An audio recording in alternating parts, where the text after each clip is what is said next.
Interview politique, la deuxième de cette matinale. Bonjour Jean-François Husson, vous êtes sénateur LR de la Meurthe-et-Moselle, c'est dans le Grand Est. Et merci d'être avec nous sur ce plateau ce matin. Bonjour Jean-François Husson, 7 heures de débat hier devant les maires. Qu'est-ce que vous diriez? Exercice réussi pour Emmanuel Macron? De ce que j'en ai vu, puisque il ne vous a pas échappé qu'on continue de travailler et de débattre au Sénat, sur des sujets d'ailleurs importants.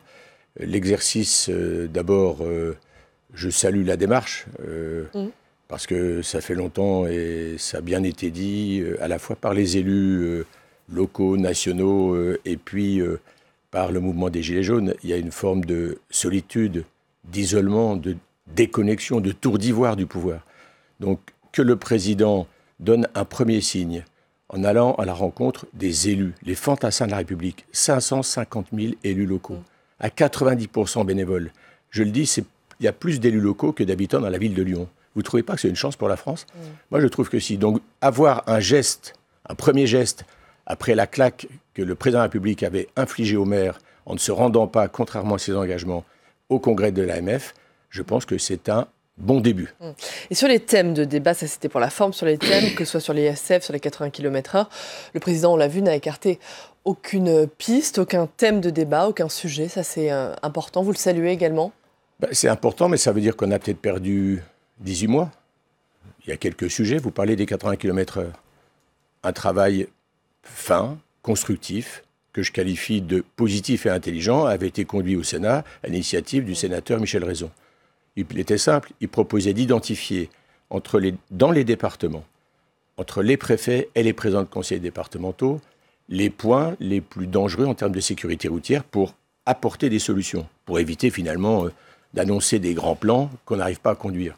Donc le fait de dire on va revenir en arrière, il faut faire attention, le président de la République a quand même dit on peut peut-être faire quelque chose de plus intelligent. Le compliment, il faut qu'il soit entendu par le Premier ministre, je trouve que c'est... Voilà, il y a un petit problème de forme. J'imagine que vous attendez également la traduction concrète à l'issue de ce grand débat de tous les sujets qui vont être abordés. C'est le plus important parce que... La traduction législative, c'est ce que vous espérez, une traduction législative? Une traduction avant qu'elle soit législative, il faudrait... aujourd'hui, je plaide pour qu'on fasse France ensemble.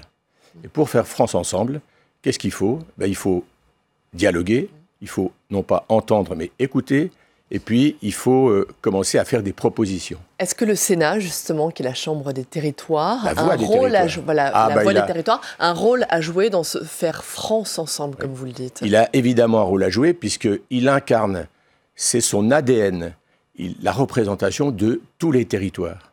Je dis bien de tous les territoires. Et quand on sait qu'il y aura un mouvement de réduction du nombre de parlementaires, je ne connais pas la procédure, mais je veux juste donner très rapidement, si vous enlevez 30%, vous passez à 250 à peu près élus. Vous avez 100 départements, ça veut dire que vous allez avoir 50% des départements qui n'auront plus qu'un sénateur. 50 sur 250, ça veut dire que pour porter plus de la moitié de la représentation des territoires, de l'espace, vous n'aurez que 20%. C'est évidemment, c'est pas un porte-voix, c'est une voix à laquelle qu'on bride. Et ça, c'est dommage. Je crois que vraiment, il faut comprendre que la France, elle est riche de ses territoires et de celles et ceux qui la représentent. J'ai le sentiment, en tous les cas, ce que j'ai entendu en regardant tard hier soir et tôt ce matin la télévision, les maires se sont exprimés. Et je trouve d'ailleurs avec beaucoup de respect. Vous l'évoquez précisément dans sa lettre aux Français, Emmanuel Macron parle d'une possible transformation du Sénat. Comment vous l'analysez? Est-ce que c'est une menace, c'est une provocation de la part du président? Je trouve que c'était une provocation, parce que je me souviens que le président était venu ici ouvrir la première conférence nationale des territoires. Il avait d'ailleurs eu il avait fait une petite sortie de route, puisqu'on annonçait une demande d'effort de 10 milliards pour les collectivités, et sans en avoir par la personne, mais c'est son droit, la facture était passée à 13 milliards. Il avait annoncé un certain nombre de choses, donc je pense qu'il faut faire attention. Dans une démocratie, le bicamérisme est utile. Est-ce que le Sénat, gêne aujourd'hui le pouvoir? C'est une chambre qui gêne aujourd'hui le pouvoir? On en a le sentiment. En tous les cas, le fait de désigner une seule assemblée parlementaire, la seule assemblée d'élus désignés dans le questionnaire en demandant des pistes de sortie, c'est le Sénat. Moi, je préfère, là encore, et j'invite l'exécutif, le président de la République, à dialoguer avec les assemblées, à regarder de quelle manière on consolide la Ve République, qui d'ailleurs d'un régime semi-présidentiel est aujourd'hui un régime hyper-présidentiel, avec les fragilités. Parce que quand vous enlevez tous les corps intermédiaires, vous êtes avec une agora, et quand vous avez les Français en direct dans la rue, c'est le début de la chienlit. Jean-François Husson, l'indépendance du Sénat, on en parle. L'actualité aujourd'hui, justement, ici au Sénat, ce sont la reprise des auditions de la commission d'enquête dans l'affaire Benalla. Qu'est-ce qui reste encore à apprendre dans cette affaire? Est-ce que le Sénat n'en fait pas trop?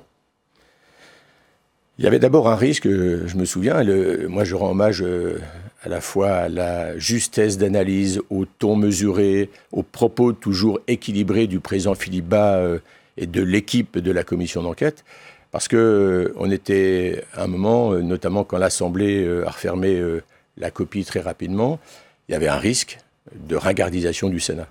Il y avait éventuellement un risque à ou non inviter M. Benalla. On s'est aperçu qu'on a découvert des choses. Ce qui est quand même par contre très grave, c'est les fausses déclarations qui ont été faites en commission d'enquête. Et j'en parle en connaissance de cause, puisque pour la première fois, lorsque nous avions, dans la commission d'enquête sur la pollution de l'air, auditionné une personnalité, elle a été condamnée, en tous les cas, pour l'instant, en appel également. Alexandre Benalla pourrait être poursuivi pour faux témoignage, c'est ce que vous nous dites? Il y a forcément un risque, mais après, c'est la commission d'enquête qui transmet au bureau du Sénat. Il y a des procédures pour ça. C'est pas aujourd'hui, si vous voulez, il faut quand même faire attention. Moi, j'invite chacune et chacun. Il ne faut pas vouloir faire le buzz en permanence, parce que d'abord, les Français, ça leur donne le tournis. On est un peu dans une lessiveuse et essoreuse, et on n'arrive plus à retrouver le sens des choses. Je pense qu'il faut une parole plus rare, plus mesurée, et surtout, néanmoins, il faut traduire. Il y a des révélations tous les jours dans cette affaire. Est-ce que c'est aujourd'hui une affaire d'État? C'est comme ça que vous la qualifieriez? On le saura bientôt. D'accord. Quelques mots avant de terminer sur la loi Pacte. Vous êtes le co-rapporteur de la commission spéciale sur cette loi Pacte. Dans quel état d'esprit vous abordez ce texte? C'est un texte, vous diriez, utile, essentiel pour l'économie, très rapidement? C'est un texte qui est un texte, même s'il est, je dirais, un peu fourre-tout parce qu'il y a beaucoup de mesures. Sur la philosophie, il y a une chose qui est sûre. Il faut aider la France, son économie et ses entreprises à retrouver, je dirais, une mer calme et surtout à être conquérante. Aujourd'hui, les indicateurs économiques et sociaux sont tous au rouge. Chômage, endettement, commerce extérieur, fiscalité. Il faut remettre la France en action. Le calendrier parlementaire a été bouleversé, bien sûr, dernièrement. Est-ce que, justement, l'examen de cette loi peut prendre du retard et ça pourrait donc retarder le lancement des privatisations qui sont prévues dans ce texte? À ce stade et aujourd'hui, il n'y a aucune raison de penser qu'il y aurait un ralentissement. De quelle façon vous comptez imprimer votre marque sur cette loi? Eh bien, on va être... comment dirais-je? Il y a un travail de fond qui est mené avec les deux autres rapporteurs, Michel Cannevet et Elisabeth Lamure. Et comme d'habitude, on va, par un travail fin, regarder, analyser, proposer, compléter. En fait, le texte qui sortait de l'Assemblée n'était pas pleinement abouti, contrairement à ce qu'il avait pu être dit. Donc, le souhait du Sénat, c'est de donner quelques marqueurs, des grandes directions. Là encore, je le dis, pour, en écho aussi à l'atmosphère politique du moment, donner des signes pour, je le redis, faire France ensemble.